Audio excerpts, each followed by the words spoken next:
Hello and welcome back to Frogboy X1 Gaming. I'm Andrew, and today I want to do a more in-depth review on my 3060 Ti card.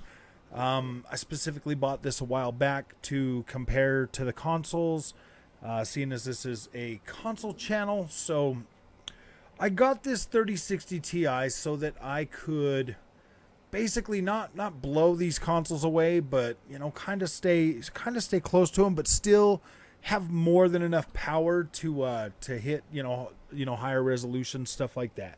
So in my testing, in my overall experience with the 3060 Ti, I did choose Nvidia for a reason. I wanted to be able to experience like the DLSS, and I kind of feel like Nvidia's software is a lot farther along. Their firmware, everything is a lot better, and a lot more developers appear to support Nvidia a lot more than they do AMD. Just in kind of like my personal analysis. Now I'm pretty new to PC gaming. I'm pretty new, so I'm pretty sure all you PC guys are going to sit here and tell me how I'm wrong and how no, that's not how it's done and blah blah blah. But I'm coming from being a console gamer, talking to other console gamers about the benefits and the not so good things that potentially could be part of the PC platform for the most part. And I'll tell you what, there's not really a whole lot of downside to going PC. As time has gone on since getting my PC, I have kind of seen the whole price thing, the argument like, oh man, it's so expensive to get into PC. I've seen that literally melt away pretty quickly. I already feel like I'm getting more bang for my buck out of the PC than I am for the consoles, because just for the console, you're gonna have to you're stuck in that store. You basically have to buy your games if you're doing digital from like the Xbox or the PlayStation store, or you got to go buy a disc and you got to put them in there and load them and everything. Well, on PC there's so many we'll start off with pricing first in this review. There's so many different things there's so many different ways to buy PC games that you can literally get stuff for pennies on the dollar. Even when things come out brand new, you can find good deals. So that's like the one good thing about like the whole pricing thing. So now that I want to talk more about like the performance and the power and everything that I'm getting from the 3060 Ti. Yesterday I just happened to stumble across this. I was testing out a game. I was playing The Witcher 3, and I'm running at comfortably over 100 frames a second on the 1440p. So I got my new update for my OLED from Vizio, the Vizio H1 OLED, that added a whole bunch of new features, even some Nvidia features. That's why I had the PC on the TV, was testing those new Nvidia features. And this really got me thinking, man. When I didn't change the resolution for The Witcher 3 when I started playing it on the OLED, I'm looking at this game and I've got it running at 1440p with everything maxed out. Like everything's maxed out. Like I said, I'm getting just over 100 frames a second, all the way up to 120, all the way up to 130 frames a second, back down to 100 frames. Pretty much just sticking in that general area. I think the lowest it dipped was like 90 frames a second. During like a little cutscene thing, it dropped down to 90 and then right back up over 100. And I was like, well, just playing an open world game at 100 frames a second is like, wow, man, this is pretty freaking good. It just feels more. It just feels more like vivid when you're playing. Like it feels like, whoa, man, you can like it. It's pretty cool, man. Like that's like one of the revelations of like coming from. I do like the over the 100 frames a second, especially in like the open world games or like the like hack and slash stuff like God of War, playing that at 100 frames a second. Ultra 21.9.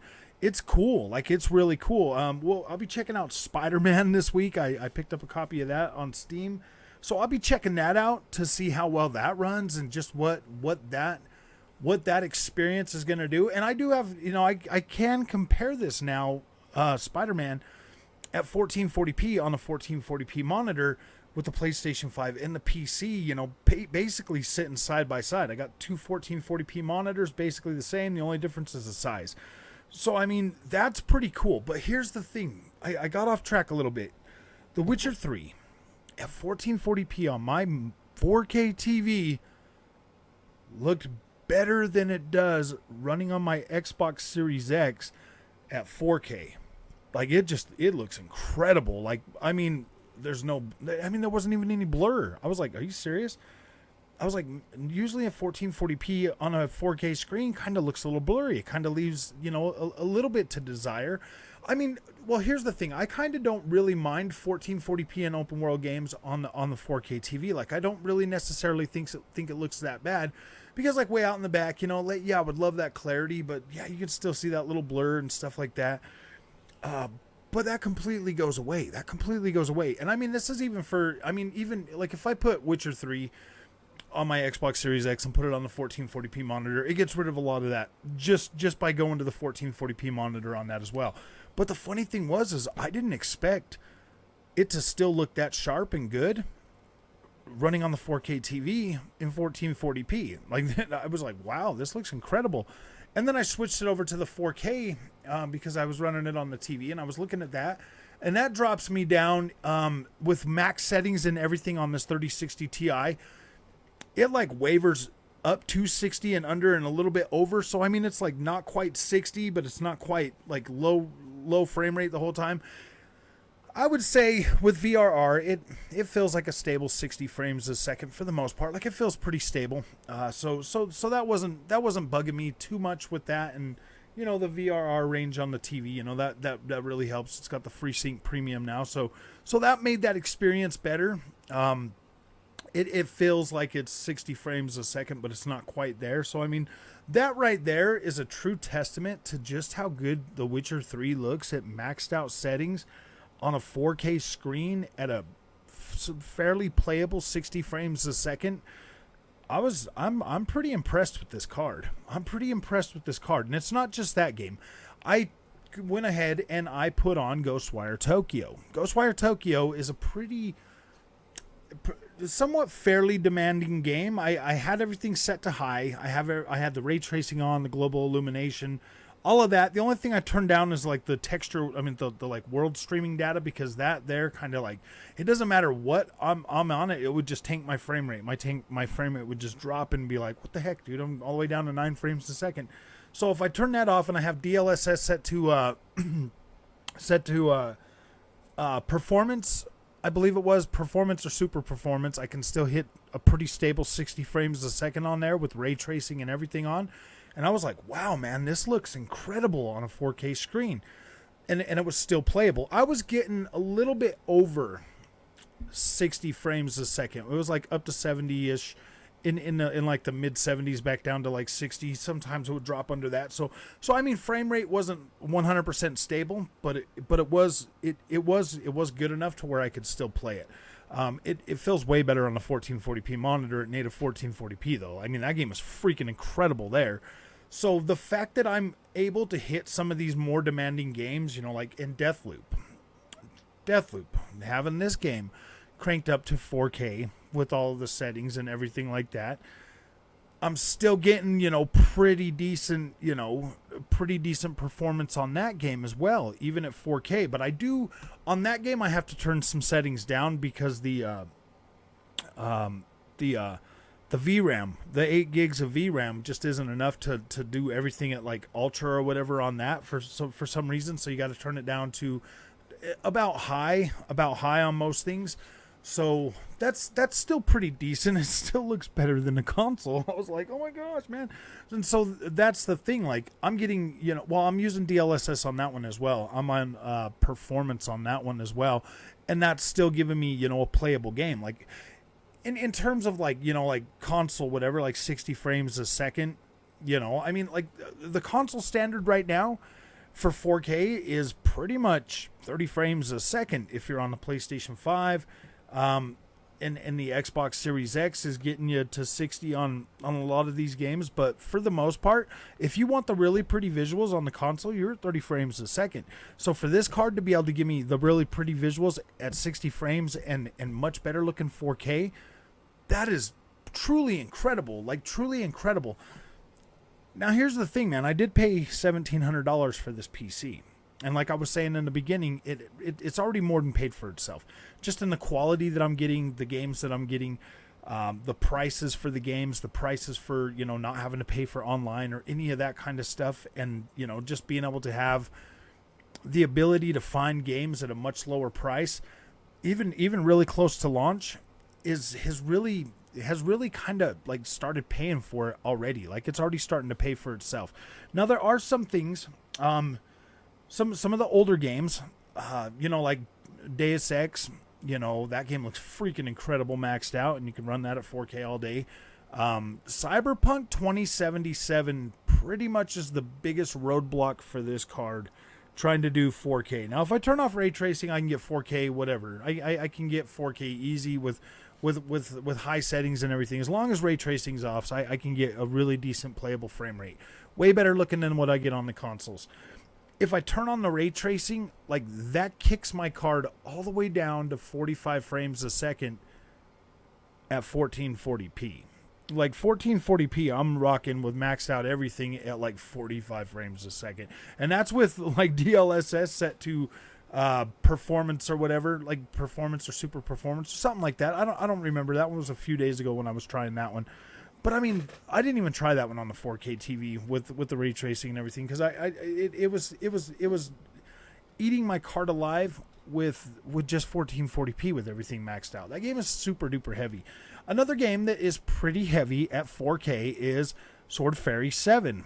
That game is really heavy. You need like 10 gigs of VRAM to run that at 4K with the ray tracing on. But I mean, with the ray tracing off, I can get 4K almost 60 frames a second with everything else set to high or whatever. So that's not too bad. That game is just weird heavy. I just feel like it's super unoptimized, and it's Unreal Engine. So I mean, that game is just like super unoptimized. It's not working that great. Everything else that I've tried on here, like when it comes to 1440p performance, I don't worry about performance. I just kink everything up, set everything at ultra, and then I play, and I'm usually over 60 frames a second. Well over 60 frames a second. With everything maxed out with ray tracing on most games except for Cyberpunk for some reason. But that Sword Fairy game, I can run that with ray tracing everything at 1440p. That one's not a problem, over 60 frames a second. It just, for some reason, the 4K just is really unoptimized. Really unoptimized. My 3060 Ti is paired with a 5800X. Really like that CPU. I haven't really ran into a whole lot of issues. I mean, as a console gamer, I'm satisfied with this card. Like, I'm satisfied. When it comes to like wanting to play like 4K 60 frames a second on most stuff, I can do that. I can play pretty much any of the console games, like the first party games, the PlayStation games. I can comfortably run every single one of those over at up to 100 frames a second with max everything. Spider-Man will probably be the first test, because I don't necessarily think anything I've gotten from PlayStation first-party games have had ray tracing yet. I think this will be the first one. So we're really gonna figure that out. That's basically the reason why I decided to pick that up, because not only does it have 21.9 support for this game, but it also has ray tracing. So I want to see just how far Nixxes and Insomniac were able to push Spider-Man code. Like, I mean, it already looks pretty incredible on the PlayStation 5. Like, it already looks pretty dang good. But if it's got upgraded shadows and puddles, it better have puddles. Like, the puddles better be freaking like deep this time. Like, they better have real puddles. I don't want to see no puddle gate. None of that stuff. I want this to be a great update. The only real potential problem that I could see with my build, with my PC build, is the fact that it is a pre-built. It is the HP OMEN 30L. water cooled, everything like that. I haven't run into any problems with that. I was able to upgrade my memory from 16 to 32 gigs. That seems to be helping a lot with. See, I don't even know. I was told by my computer community that if I wanted to use it for live streaming and stuff, I was going to need more memory. A lot of the games I've been buying, have been 8 to 16 gigs. So this gives me more than enough to comfortably run anything without having to worry too much about it. It does have solid state SSD, 1 terabyte, all of that. I've been able to use my controllers for any and all games most of the time, except for like the RTS and some of the other PC. Some of the other games that are literally PC exclusive, like some of that stuff has been a little frustrating to try to figure out. But I just figured it out the other day. If you're right there on the Steam page, you can go over to controller config and you can go in there and like other people will make them and you can just download one that looks good to you and you're like, oh great, it works, and they do work. And so that's pretty cool. I like the option that the community out there on Steam is like, they're so helpful. There's a lot of people on Steam that are really helpful.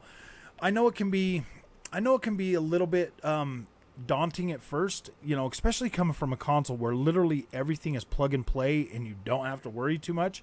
Going to PC is a little bit more challenging in terms of you're gonna want to learn more as you go. Like you're definitely gonna want to learn. There's modding communities out there that would give you, different mods to change, different things in the game. And me personally, I have yet to play around with any of that just because of the fact that like I don't know enough about it, to be completely honest with you. I don't know enough to put my PC on the line if I'm gonna download some weird virus or bug or anything like that. Like I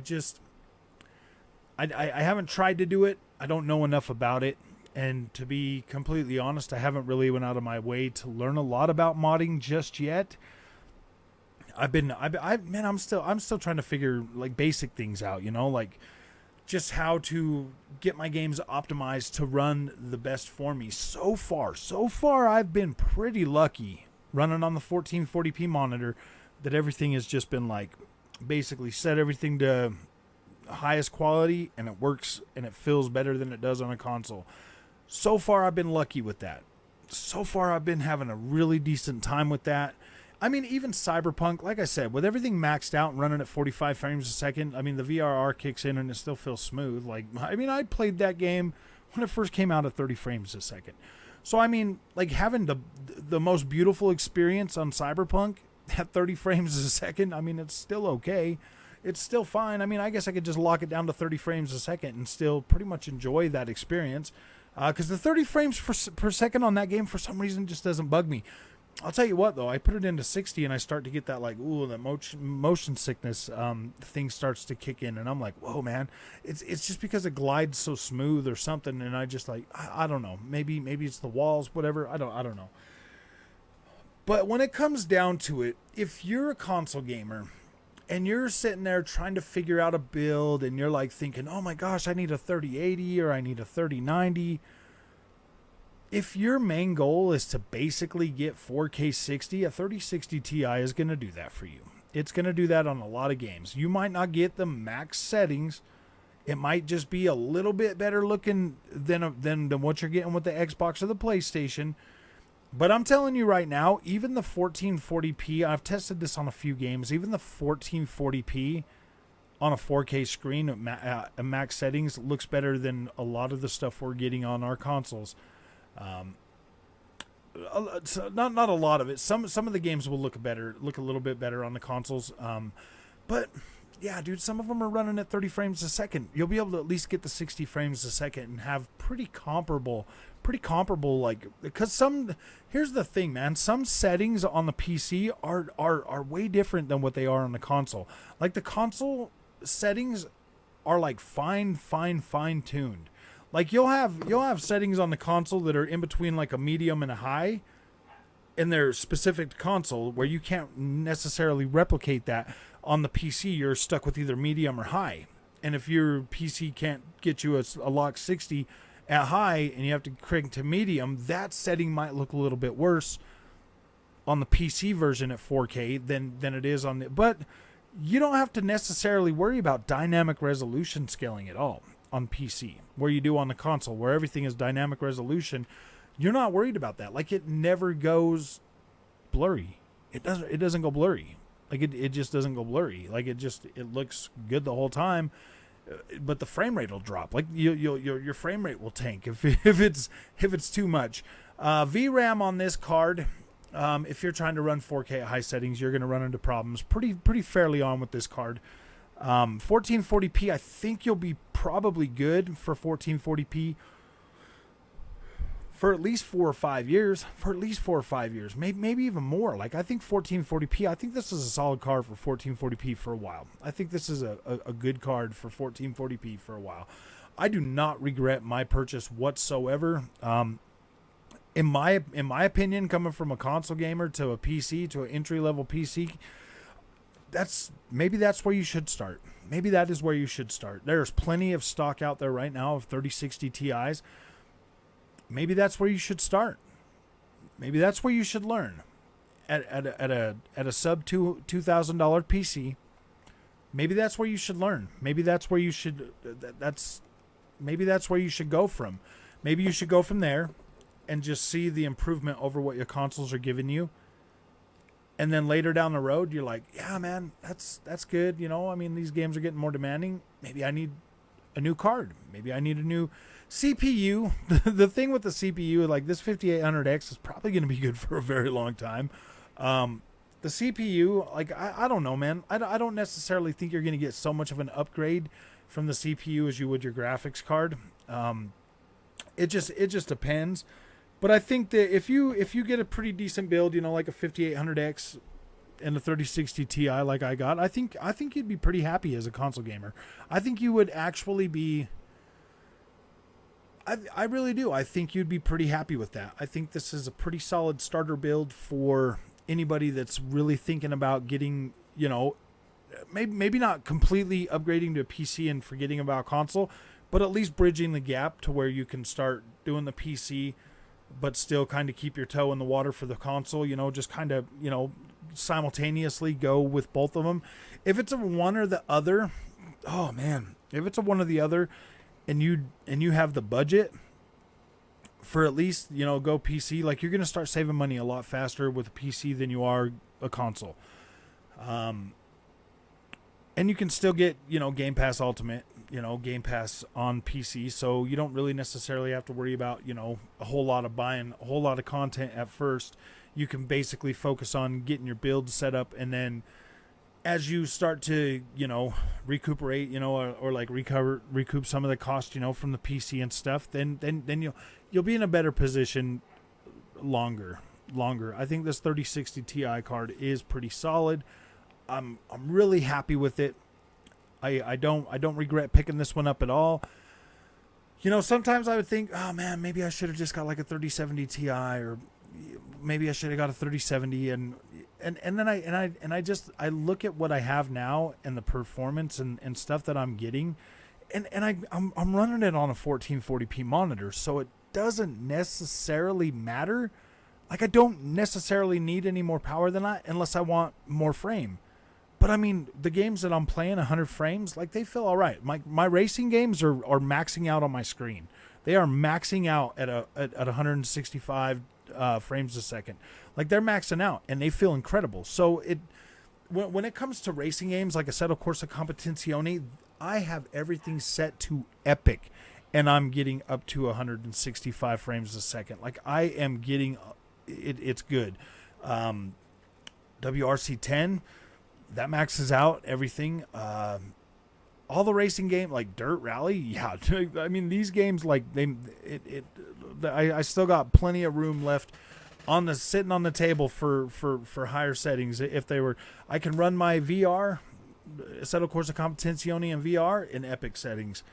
Like, this is a solid card. It's good for VR too. Half-Life Alyx runs beautifully on this card. Runs freaking beautifully on this card. And you can hook it up to a Quest Oculus Quest 2. Like, you can hook it up and you can run it wirelessly. So there's a lot of things that you will be able to experience just with this entry level PC that is definitely worth your is probably the right place to start as a console gamer trying to get into PC.